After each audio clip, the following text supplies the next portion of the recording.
¿Qué tal, queridos amigos de la Escuela de Ministerio? Sean todos bendecidos en el nombre de Jesús. Espero que se encuentren bien. Es una alegría poder estar juntos otra vez a través de este medio para compartir una clase más de esta Escuela de Ministerio para pastores o futuros pastores.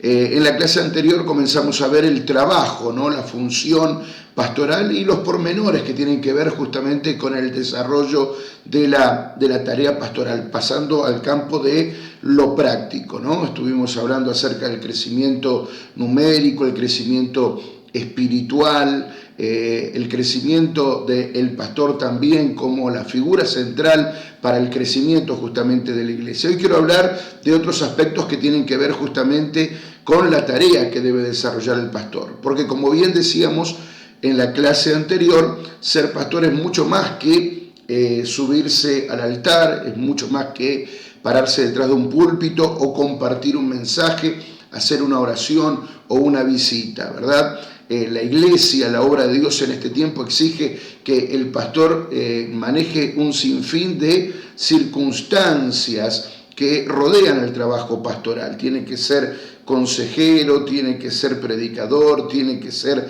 un adorador, tiene que ser una persona fiel también en la administración. Y a eso me quiero referir justamente en este día. La Biblia dice, es necesario que el que sirva a Dios sea hallado fiel, ¿no? Que sea fiel administrador. La Biblia compara nuestra tarea, la tarea del pastor, con la tarea de un mayordomo, ¿no? El mayordomo antiguamente era aquel que se hacía cargo de los bienes de su señor, administraba los bienes de la casa, compraba, vendía, ejecutaba, pagaba los salarios de aquellos que trabajaban a su alrededor, pero el mayordomo no es el dueño, es el que tiene las llaves, es el encargado, es el que maneja el dinero. Pero llega un momento donde el mayordomo tiene que rendir cuenta a su señor, ¿verdad? Y de hecho tenemos una parábola muy conocida en las Escrituras acerca de esto, ¿no? El mayordomo llega un momento donde dice, bueno, la responsabilidad, el mandato que se me ha delegado, bueno, acá está, esta es la rendición. Los pastores, los siervos del Señor también somos mayordomos, no somos dueños de nada. Uno de los grandes males que yo he visto, y seguramente ustedes también en muchas denominaciones, es que aquellos que llegan al pastorado inmediatamente se sienten dueños del sillón, ¿no? Se sienten dueños de la iglesia. Y de hecho, en la jerga evangélica escuchamos muchas veces hablar de la iglesia de Glauche, la iglesia de González, la iglesia del pastor Pérez, del pastor tal, ¿no? Y es muy nuestro, muy evangélico, ¿no? Muy de nuestra jerga, porque en realidad eso oculta un mal que cuesta tantísimo desarraigar en la mentalidad del pastor clásico, y es sentirse dueño. El pastor se siente dueño de la grey, se siente dueño de la iglesia y se siente dueño de la administración. Y ese es un principio de gran fracaso. El no rendir cuenta a nadie, el creer que puede administrar todo a su antojo, a placer, que no tiene que realizar ninguna rendición, que no tiene que dar cuentas de su trabajo, es el gran mal que lleva a muchos pastores, a muchas misioneras, muchos misioneros a el fracaso, ¿no? Porque vuelvo a reiterar, llegan al pastorado con humildad, pero ni bien llegan a ese pastorado, dejan del lado el saco de la humildad y se ponen el traje de la soberbia. Bueno, acá mando yo soy el que está todos los días acá, yo sé lo que sale, yo sé lo que entra, a mí nadie me va a decir cómo yo tengo que administrar el dinero, porque acá las necesidades son estas, porque acá las necesidades son aquellas. Yo no estoy diciendo de ninguna manera que el pastor no esté en contacto con el dinero. Claro que sí, porque tiene que ser un fiel administrador. El pastor administra, más allá de que la iglesia puede tener un secretario, un tesorero, un colaborador que quizás sea muy práctico con el asunto del dinero, de las finanzas y pueda ayudar al pastor en este sentido. Aún así yo soy de los que creo, y así lo practicamos en el santuario, que el pastor tiene que seguir el minuto a minuto la finanza. No puede ocurrir que el pastor tenga la autoridad espiritual, pero no la autoridad para decidir sobre la economía. En algunas iglesias ocurre así, ¿no? El pastor solamente se ocupa de lo espiritual y hay un consejo, una comisión directiva, una comisión de finanzas que regula el trabajo financiero. ¿Qué crecimiento puede tener la iglesia si cada vez que el pastor tiene una visión tiene que someterla al arbitrio de esa comisión directiva? ¿Qué crecimiento puede tener la iglesia si cada vez que el pastor tiene una visión de crecimiento y ir para adelante tiene que buscar un consenso como si la iglesia fuese un gran parlamento, una gran democracia? No, de ninguna manera. Yo creo que cuando Dios unge a un hombre o una mujer, le delega la autoridad espiritual, le delega la autoridad para llevar adelante la visión y por ende necesita tener el conocimiento y el contacto permanente con las finanzas. Porque las finanzas son parte de la visión de la iglesia, ¿verdad? Con las finanzas el pastor establece la visión de decir, pongamos una radio, invirtamos en televisión, mejoremos el templo, compremos un audio mejor, invirtamos en tal tecnología, invirtamos en publicidad. Si el pastor no tiene, por supuesto, el control de las finanzas, ¿cómo puede crecer la iglesia? Entonces, yo soy de los que creo, y a través de lo que estoy diciendo queda muy en claro, ¿no? De que el pastor tiene que día tras día y de forma meticulosa ir viendo el crecimiento financiero de la iglesia, ¿no? Y decir, bueno, a ver, si la iglesia no entra, y hay que hacer algo para que entre más dinero, porque el dinero es la sangre de la iglesia. Si no hay dinero, es muy difícil llevar adelante una visión. Entonces el pastor tiene que saber si entra, si no entra. El pastor tiene que llevar su planilla de ingresos, de egresos, para saber en sus cuentas personales si la iglesia está creciendo, no solo en lo espiritual, no solo en lo numérico, sino también en lo financiero, porque una iglesia que crece en lo financiero es garantía de crecimiento, de que uno puede invertir, que uno puede con sabiduría lograr cosas importantes para la iglesia. El pastor tiene entonces que tener una cercanía con el dinero, ¿verdad? Y tiene que ir viendo el día a día, pero a su vez tiene que tener el fino equilibrio de tener una mentalidad de mayordomo, de decir, bueno, a ver, pero yo no soy el dueño, no me puedo sentir dueño, yo tengo que rendir cuentas, yo tengo que llevar adelante la visión financiera de la iglesia, como si en cualquier momento viniera mi Señor a pedirme cuenta. Y de hecho, ustedes, queridos obreros, obreras, que se están preparando a través de este canal para ser misioneros, para ser futuros pastores, tienen que tener en cuenta eso, que ustedes van a tener una matriz regional o una matriz nacional, o ustedes van a tener un obispo por encima, un pastor, una pastora, que es quien los va a nominar, quien los va a mentorear, quien los va a designar, quien los va a ungir y empoderar para una determinada misión.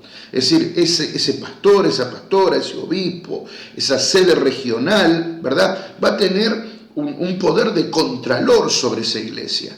Y eso es importante que lo sepan, y lo sepan desde ahora, ¿verdad?, de que nadie puede manejarse solo, que nadie puede decir acá mando yo, que nadie puede decir a mí no me toquen la plata, a mí no me vengan a poner la mano en el bolsillo, a mí no me vengan a decir lo que tengo que hacer. Porque si un pastor habla así o tan siquiera piensa así, entonces no entendió nada acerca de lo que significa ser mayordomo y trabajar en equipo.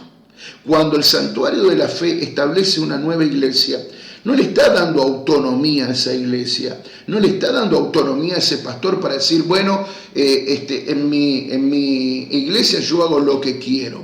No, por el contrario, todas las clases que venimos compartiendo y enseñando, estamos hablando de la visión unificada, de trabajar en equipo, trabajar en unidad. Es decir, que el pastor no solo tiene que llevar adelante la visión de la iglesia, el estilo de la iglesia, sino que esa nueva iglesia o ese nuevo pastor se debe también, ¿verdad?, a rendir cuenta en cuanto a la finanza. En cuanto a la finanza, sí, el apóstol, sí, el obispo, sí, la pastora o el pastor regional le dice a esa iglesia, mire pastor, en esto gaste o en esto no, por más que le pese a ese nuevo pastor, tiene que obedecer, porque en la obediencia está la bendición.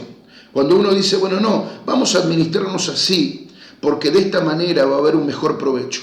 Eso no debería ni ofender, ni herir la susceptibilidad de ningún pastor, porque se trata de una pirámide de mando. Se trata de un nivel de sujeción. Se trata de saber estar bajo autoridad. Pero en muchas denominaciones, por eso digo, este es un mal de muchas denominaciones. La gran mayoría de las denominaciones se manejan así, como de forma autónoma, ¿no? Listo, a mí me consagraron de pastor, me enviaron a una provincia, yo estoy ahí y de ahí en más yo me arreglo, ¿no? Que nadie me venga a decir cómo tengo que administrar la finanza, porque yo soy acá el que pago la luz, el que pago el gas, el que pago la internet, el que pago salarios, el que veo cuánto me sale, no sé, imprimir un folleto. Está bárbaro, claro, por supuesto que el pastor tiene que ser responsable en ese sentido financiero y saber gestionar cómo hacer un volante, cómo hacer un programa de radio, cuánto hay que pagar de esto, de aquello, del otro, y ver día a día los números, pero tiene que rendir cuenta. Y cuando su superior le dice, no, no es así, o hacerlo asá, o hacerlo de esta manera, o hacerla de la otra, ese pastor tiene que aprender obediencia, porque en la obediencia está la bendición, ¿verdad? Y si llega un momento donde el obispo, el pastor que está por encima, a nivel autoridad me refiero, ¿no? No estoy hablando de poner el pie encima, sino el que está como responsable de esa misión, dice, bueno, mire, usted va a guardar todo lo que entra y yo le voy a ayudar a designar cuáles son las prioridades. Ese pastor con gusto debería decir, amén, apóstol, o amén, obispo, o amén, pastora, designe usted, porque para eso, ¿verdad?, tenemos que oír a los que tienen un poco más de experiencia o trayectoria en los caminos del Señor. Entonces, tenemos los pastores también del santuario, los futuros pastores, tenemos que despojarnos un poco de ese pensamiento individualista, de ese pensamiento egoísta de, no, yo quiero manejar lo mío porque yo quiero que lo mío esté bien, porque yo quiero agradar a mi grupo de gente y que la visión nacional se embrome o pase a un segundo nivel, a un nivel secundario. No, con esa mentalidad, ¿verdad? Lo único que vamos a lograr es que el camino sea cuesta arriba en vez de ser placentero. Y nosotros estamos para disfrutar del camino. Entonces es muy importante que tengamos en cuenta esto, ¿no? Desde ya, cuando usted sea nominado, designado, ungido a una tarea misionera, a establecerse en una iglesia, o su pastor o su pastora regional le diga, bueno, vamos a abrir ahora un anexo, una nueva iglesia, y vas a ir vos y te vas a encargar y vas a ser el responsable, tenga en cuenta esto, le pidan o no le pidan a usted, sea fiel en la administración del dinero, sea fiel en llevar entradas y salidas, sea fiel en rendir cuenta, sea fiel en decir, el dinero de la iglesia yo lo cuido como si fuese mi propia vida, porque ahí están los diezmos, las ofrendas de la iglesia, y eso es santo y consagrado a Jehová. Bien, pasamos a otro tema. El pastor ejecuta también campañas, lemas, propósitos. Ustedes saben que en el Santuario de la Fe nosotros nos manejamos mucho, ¿verdad?, con una agenda a veces mensual, trimestral, anual. Por ejemplo, todos saben muy bien, primer domingo del mes compartimos Santa Cena en todos los santuarios, 2 veces al año tenemos la campaña del santuario en la fe de, tanto en el mes de julio como en el mes de diciembre, vivimos la fe de Abraham, de Moisés, de Gedeón, de Elías, de David.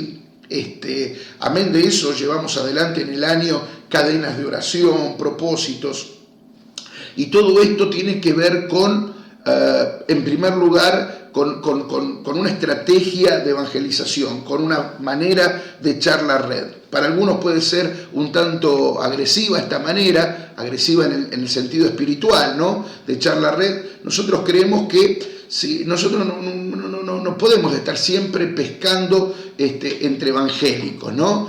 Vamos a llamar la atención del evangélico apartado. No, el santuario muchas veces a través de los propósitos, las campañas, los lemas, lo que buscamos es llamar la atención de otras personas, ¿verdad?, de aquellos que no cuadran quizás en lo que es el evangélico clásico, pero que necesitan indudablemente de salvación, de arrepentimiento y de Dios. Entonces, las campañas, los propósitos tienden a eso, a llamar la atención del que sufre, del que está derrotado, del que no tiene victoria, del que está enfermo, del que está oprimido por los espíritus. Por eso nuestros propósitos siempre tienen que ver con eso: sanidad, liberación, restauración, milagros, ¿verdad? Porque apuntamos a gente que sufre.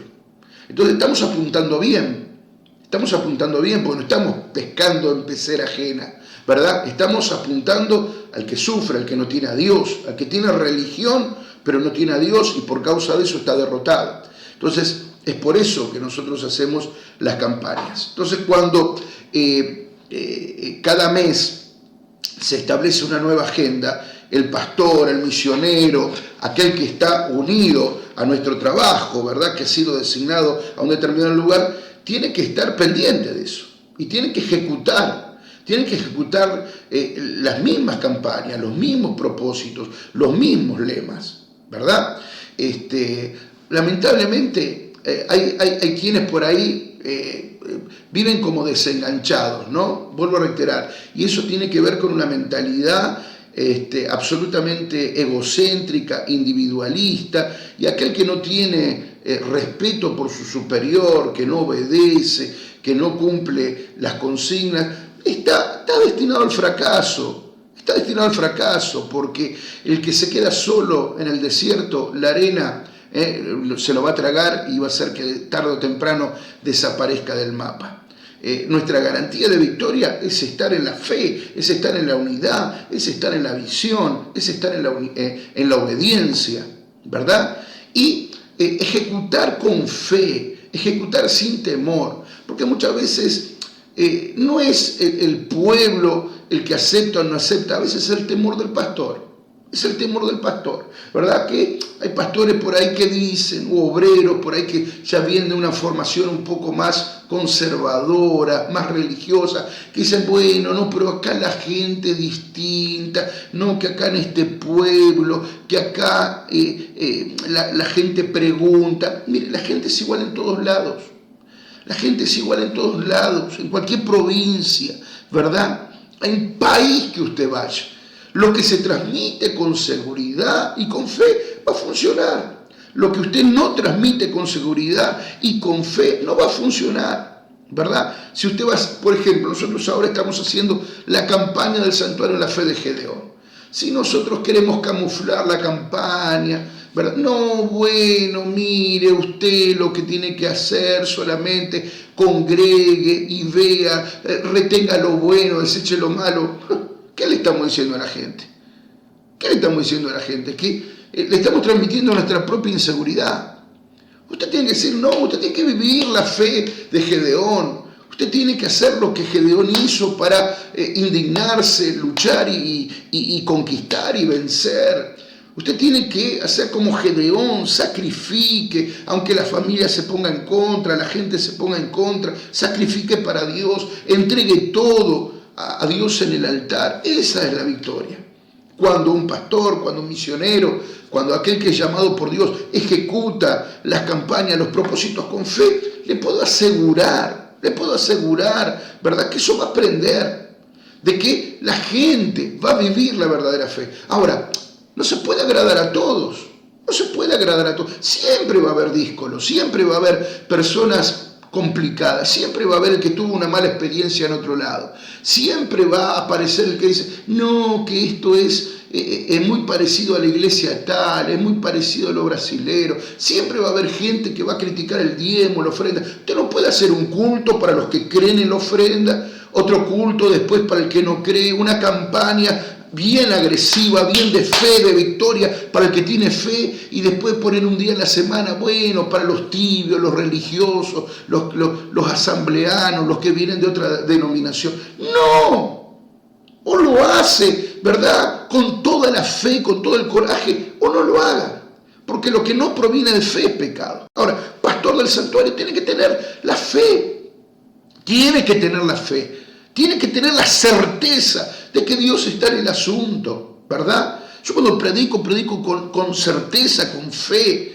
Cuando llamo al pueblo a diezmar, no, yo no digo, no, porque hay caras nuevas, tengo miedo. No, si yo tengo la certeza de que Dios bendice a través del diezmo, ¿qué tengo que disfrazar? ¿Qué tengo que la gente va a pensar, que la gente va a decir? No, los miedos no son de la gente, los miedos son nuestros.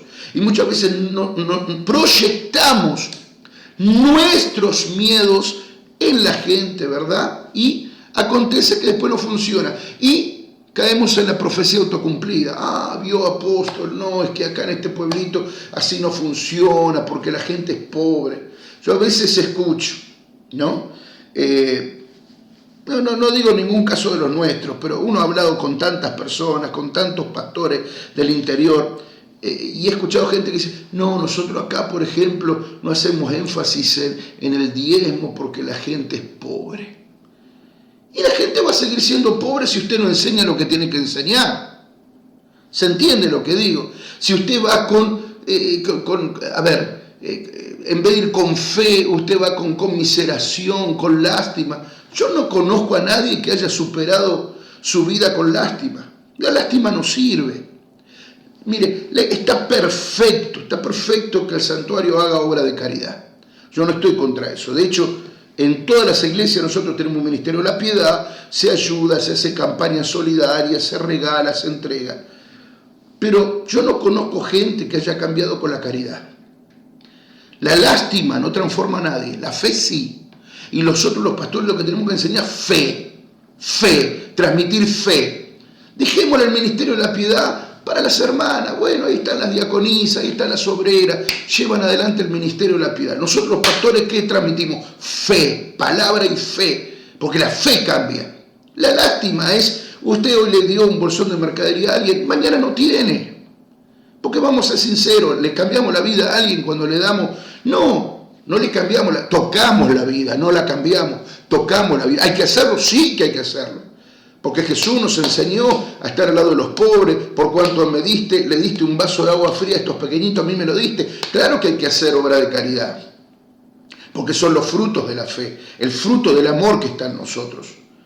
Pero el pastor no puede dedicar todo su ministerio a la lástima. Cuando Dios fue al encuentro de Gedeón, ¿verdad? Que Gedeón estaba ahí en la cueva, no le dijo, vengo a que lloremos juntos, a tomar el té, que me cuentes tus penurias, vine porque tuve lástima. No, el ángel de Jehová bajó a inyectarle fe a Gedeón. Le dijo, ve ahora con esta tu fuerza y salvarás a tu pueblo de los madianitas, no te envío yo. Ni siquiera se puso el ángel a discutir sobre las ñañerías que le planteó Gedeón. Que yo soy pobre, que no puedo, que no tengo, que mi familia es la más pequeña en Manasés. Ni siquiera le contestó. Ni siquiera Dios contestó a eso. Porque Dios no va a perder el tiempo en lástima. Dios no se va a poner a llorar con vos. Dios lo que va a hacer siempre es inyectarte fe, porque la fe es la que transforma, la fe es la que cambia. Y un pastor, un misionero, alguien que va a algún determinado lugar, si no tiene fe para llevar la visión, si no tiene fe para poner las campañas, los propósitos, para ejecutar las campañas, los lemas, es mejor que no vaya, mejor que no haga. ¿Sabe por qué? Porque si usted va a querer ser desobediente a la visión, implantar su propia visión, ¿sabe cuál va a ser el resultado? Derrota, fracaso. Para eso entonces, listo, pase a otra iglesia, busque una iglesia que tenga la visión que usted tiene o que más o menos coincida y trabaje para esa iglesia. Pero si usted va a estar en el santuario de la fe sirviendo al Dios del santuario de la fe, usted va a tener que tener una fe agresiva, una fe total, ¿verdad? Entonces, usted esté en San Juan, esté en Chaco, esté en Corrientes, esté en Uruguay, esté en Brasil, esté en Formosa, esté en Río Negro. Cuando usted plantea algo con fe, eso va a funcionar. Eso va a funcionar, ¿verdad? Porque Dios se manifiesta a través de la fe. Entonces sepa también, querido obrero, querida obrera, el día que usted llegue al pastorado, usted no está para negociar con el obispo, con el apóstol. Bueno, mire, usted mándeme la agenda y yo veo después qué hago, qué no hago. No, eso es pérdida de tiempo, me está haciendo perder tiempo a mí. Pierde tiempo usted porque los resultados van a ser muy básicos, ¿verdad? Y está haciendo perder el tiempo a la gente. porque su visión es tenue, es diluida, es flaca, es débil. Jesucristo dijo, frío caliente, los tibios los vomita la boca. Es mejor equivocarse haciendo que por tibieza quedar en la intrascendencia. Pastor del santuario, un obispo del santuario, ¿verdad? Tiene que tener una fe total para decir, esto es lo que me enseñaron mis pastores, esto es lo que me enseñó mi apóstol, esto es lo que me enseñó mi obispo, ¿verdad? Yo voy a imitar esa fe. Yo me voy a jugar por esa fe. ¿De acuerdo? Otro de los temas, vamos para adelante. Siempre en este raíz que estamos hablando mucho del obedecer, ¿no? Obedecer en cuanto a la finanza, obedecer en cuanto a la visión. Obedecer también cuando, por ejemplo, toque ser trasladado. Otro de los temas también muy puntillosos, que hay que hablarlo antes, no después, para no tener ningún tipo de malentendido, porque las cosas claras conservan la amistad. Es que un pastor del santuario tiene que estar dispuesto a ser trasladado, es decir, a ser rotado de destino. Nosotros no podemos sentirnos eternos, no podemos decir, yo voy a pasar 20 años acá, porque yo acá me voy a hacer la casa, acá yo me voy a casar, acá. Bueno, si usted quiere casarse en el lugar donde se lo manda, no hay ningún problema, no es que prohibimos eso, pero digo, uno tiene que estar dispuesto a ser rotado. Y en eso se ve la obediencia del pastor, del misionero, del hombre o la mujer llamada por Dios, en que usted está 1 año, está 2, está 3 en un lugar, bueno, va a llegar un momento donde ya está, su trabajo fue suficiente en ese lugar, ahora la iglesia lo necesita a usted en otro lugar. Y usted tiene que decir amén, amén, ¿verdad? Y estar dispuesto. Por eso en clases anteriores también hemos hablado del desapego, el desapego, como en el caso de Abraham, vete de tu tierra, de tu parentela, el desapego. Si el pastor está pensando más en lo material, no, es que a mí me mandaron acá y yo ya me empecé a hacer la pileta para el verano, yo acá empecé a criar animales. Bueno, pero nadie lo mandó a criar animales, nadie lo mandó a hacerse pileta, nadie lo mandó a que usted tenga la gran vida económica, se lo mandó a misionar, se lo mandó a abrir una obra, se lo mandó a pastorear durante un tiempo. Después, ¿cuál es su vida? ¿Cuál es el eje de su vida? ¿Cuál es el motor de su vida? ¿Cuál es la vocación de su vida?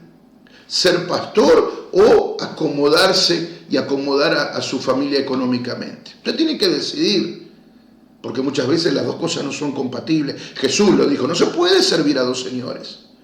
O servimos al dinero, servimos a la comodidad, o servimos a Dios. El Hijo del Hombre no tenía siquiera dónde recostar su cabeza y no se preocupó, porque él tenía en claro la misión para que había venido. Jesús no vino acá para hacerse un palacio, Jesús no vino acá para ponerse una concesionaria de auto, él vino para predicar. Y a eso se dedicó, ¿verdad? A eso se dedicó. Entonces usted, la motivación, lo primero que hemos enseñado en esta escuela de ministerio es, ¿cuál es nuestra motivación? ¿Cuál es nuestra motivación? Pues si nuestra motivación pasa por el bolsillo, pasa por esa vida que yo soñé, y quizás este no sea el trabajo. Quizás esta no sea tu vocación, quizás necesites otra cosa más redituable. Acá pasa por ganar almas.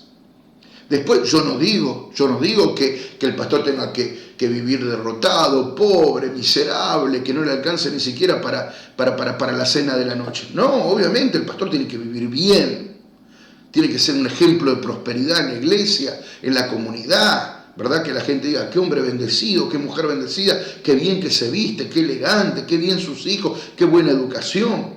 Obviamente, ¿verdad? Pero una cosa es tener puesta el corazón en eso y otra cosa distinta es tener el corazón puesto en la obra de Dios. El pastor tiene que tener una disposición total a la renuncia, al desapego, a ser trasladado.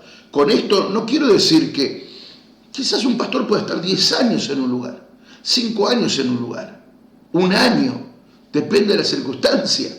Hay pastores que han sido fructíferos, obedientes y han estado más del tiempo que quizás pensaron sus autoridades que podían estar. Y otros que a los pocos meses tuvieron que ser sacados porque si no la obra se hubiese venido abajo. No siempre tiene que ver con los malos resultados la rotación, a veces puede ser todo lo contrario, a veces se rota un pastor porque tiene muy buenos resultados y quizás es un pastor que es punta de lanza y conviene enviarlo a otro lado porque allí también va a saber cómo abrir una obra, ¿verdad? Y ser un iniciador, un ejecutor de la visión de la iglesia. Hay múltiples motivos por los cuales un pastor puede ser trasladado, rotado. Siempre va a tener que ver con una conveniencia de la visión de la iglesia en general. Lo importante es que ese pastor tenga la disponibilidad. No que haya que, llegado el momento, negociar. Bueno, no sé, no te vayas a enojar, no te ofendas, pero mirá, si criaste gallinas, la vas a tener que regalar. Estoy dando un ejemplo muy sonso, ¿no? Si te hiciste la pileta, bueno, yo lo lamento, pero hay que salir.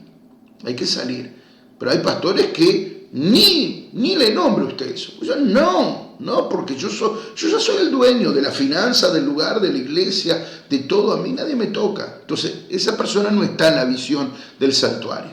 Esa persona lo que hizo fue sutilmente escalar, llegar a un determinado lugar, abusar de la confianza de todos nosotros para luego apoderarse de algo que no le corresponde. Ahora, ojo que el santuario de la fe tiene mecanismos. No es que, usted va, mire, nosotros financiamos su trabajo, su misión, ponemos todo a su nombre y el día de mañana la iglesia pierde. No.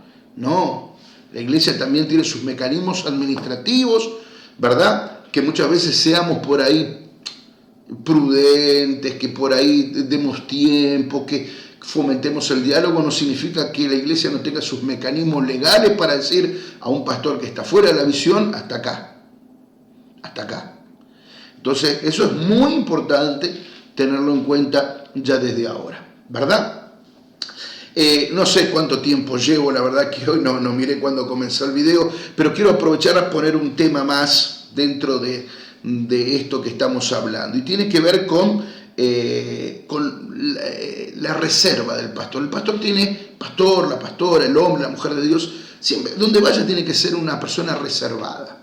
¿Qué quiero decir con esto? Reservado, en primer lugar, no abrir su casa. Yo quiero ser bien contundente, claro, porque las medias son buenas para los pies, pero no para hablar entre nosotros. Pues si yo digo, bueno, fíjese, mire qué persona va a entrar a su casa, es como que uno es y el no sirve. Yo creo que el pastor tiene que atender en la iglesia, hablar en la iglesia, aconsejar en la iglesia, tener su vida pública en la iglesia. La casa tiene que ser un ámbito reservado. ¿Para qué? Para su intimidad, para su familia, para que usted esté en patas si quiere, para que usted camine adentro, ropa interior si quiere, y nadie le tenga que andar juzgando, nadie tiene que estar, que le conozco, que el pastor se compró un mueble, que para mí que es caro, no, que la radio que le vi, que puso un centro musical nuevo. ¿Se da cuenta? Siempre, por más confianza que usted ponga en determinadas personas, hay gente que va a sacar lo reservado de su casa, de su intimidad, y lo va a llevar a la calle. No entra nadie a su casa. No hable de su vida sentimental.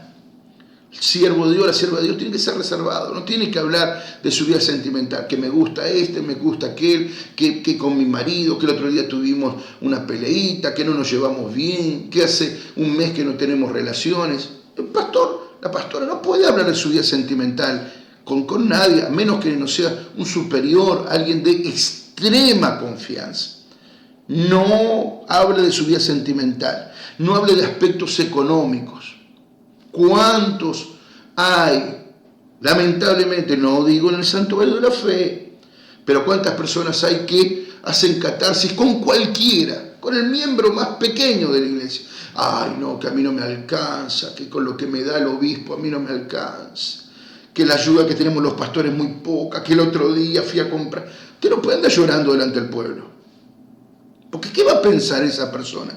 Si el pastor anda llorando, si el pastor no le alcanza, si el pastor es un derrotado, ¿qué hago yo en esa iglesia? Yo si fuese miembro, yo escucho al pastor hablando de sus penurias económicas, de sus problemas, que no le alcanza, que no tiene, que quisiera, que esto, o escuchar a mis pastores, no sé, pavoneándose de lo que se compraron, sea por un lado, sea por el otro, a mí me caería mal. Entonces pongámonos en lugar del otro. El pastor tiene que ser reservado. Si el pastor gana mucho, cállese la boca. Y si gana poco y no le alcanza, cállese la boca también. y hable con quien tenga que hablar, pero no haga acatarse en medio del pueblo, porque eso no es ser reservado. Hay que ser reservado y no brindar demasiada confianza. Uno tiene que darse con todos, pero no abrirse con todos. No es bueno, no es saludable para el pastor abrir la confianza. Ese círculo íntimo tiene que estar reservado a muy poca gente. Jesús estaba con la multitud. Formaba a los 70, caminaba con los 12, pero a la hora del relax, su grupo íntimo eran muy pocos los amigos. Lázaro, Marta, María, iba a Betania, ahí le gustaba quedarse a comer y nada más. Ese es el círculo íntimo. Entonces hay que dividir entre los que trabajan conmigo, los que son discípulos, los que son multitud y los que son del círculo íntimo. Y ese círculo íntimo tiene que ser muy escueto, me tienen que sobrar los dedos de la mano y tiene que ser muy reservado, ¿verdad? Pues yo no puedo abrir mi intimidad a cualquiera. Mantenga distancia con el sexo opuesto, ¿verdad? Más que nada en estos tiempos tan peligrosos en que estamos viviendo. Mantener la distancia principalmente con el sexo opuesto, dentro y fuera de la iglesia. Y por último, en esto de ser reservado, no piense en voz alta. Hay quienes quizás no se dan cuenta, hay muchos que me han dicho, ay pastor, mil disculpas, yo no lo hice con maldad, lo que pasa es que yo soy así, la franqueza me gana, que yo todo lo que pienso lo digo. Bueno, no, si usted está en una posición de autoridad, obrero, misionero, pastor, futuro pastor, usted no puede pensar en voz alta delante de cualquiera. No es que yo te lo cuento a vos para que estés orando, lo que pasa es que hay cosas que yo veo que no me gustan en la iglesia. Pastor, un futuro pastor no puede estar hablando así, no puede pensar sus pensamientos, ponerlos en palabras así porque sí. Primero tiene que pensar, tiene que razonar, lo que voy a decir va a edificar a otro, va a ayudar a otro, va a bendecir a otro, va a aportar, va a sumar, o lo que voy a generar es conflicto, duda, problema. Primero piense, después hable. No que, y lo que pasa es que yo pensé en voz alta, y lo que pasa es que, no, pero no fue en la iglesia, fue en la esquina porque me encontré con la hermana fulana en la esquina. No es que lo hablamos, pero lo hablamos en casa tomando mate, no importa dónde, en el supermercado, en la casa tomando mate, en la puerta de la iglesia, adentro o afuera, no piense en voz alta. Usted hay algo que no le gusta, vaya a su superior. Hay algo que no le encaja, usted háblelo con alguien que sea espiritual, con alguien que usted sepa, esta es la persona, mi pastor, mi pastora, mi líder, esta es la persona con la que yo tengo que hablar. No andar pensando en voz alta. No andar pensando en voz alta, ¿verdad? Porque lo único que voy a estar es sembrar discordia. Por más que yo tenga la razón, ¿verdad? Uno es dueño de las palabras que calla y esclavo de las que dice. Entonces, qué importante es que el pastor, su familia, sean reservados. Y enseñarle el pastor también, en el caso de que sea casado y que tenga hijos, enseñar lo mismo a su familia, a sus hijos. Sus chicos tienen que ser reservados. Por eso, claro que es importante hablar de esto, de que a veces los hijos del pastor sufren, porque los hijos del pastor no son como los demás que tienen 1 millón de amigos, no, el hijo del pastor está para la iglesia también, ¿verdad? Estudia, muchas veces es evaluado, injustamente juzgado, porque se espera de él más de la cuenta. Entonces, qué importante que nosotros los padres hablemos con nuestros hijos acerca de eso, ¿no? De que sean reservados en sus éxitos o en sus fracasos, reservados en su vida sentimental, reservados en sus aspectos económicos, reservados en sus angustias, sus tristezas. Y no solo a nivel personal, sino también a nivel redes, ¿no? Que es hoy tan común. Los pastores, los misioneros, los obreros, hoy todos tienen o Facebook, o Instagram, o Twitter, y es el gran diván, ¿no? Y a veces sentimos como que ahí tenemos que soltar todo, tenemos que tirar todo. Total, el anonimato que me da el estar detrás de un monitor parece ser como que me da un permitido. No. Por más que yo esté solo mientras estoy escribiendo frente a un teclado, eso que posteo lleva mi nombre, lleva mi cara. Me tengo que hacer cargo, de lo que estoy publicando, de lo que estoy diciendo. Entonces, pastor no está para, el pastor, la esposa, la familia, el misionero, el obrero, no está para usar las redes sociales de diván de psicología, ni tampoco para escupir bronca cuando vio que está tan de moda, no, que tirar indirectas, ¿no? Y al que le cabe el poncho, que se lo ponga. No es así, ¿verdad? Tenemos que ser reservados en nuestros dichos, en nuestros hechos y en nuestra intimidad. Esto es parte del trabajo y la tarea también del pastor. Bueno, espero que esta clase les haya servido. Como siempre, dejen sus comentarios, preguntas al pie del video. Estoy para servirles. Que Dios les bendiga a todos y será hasta nuestro próximo encuentro. Chao. Bendiciones.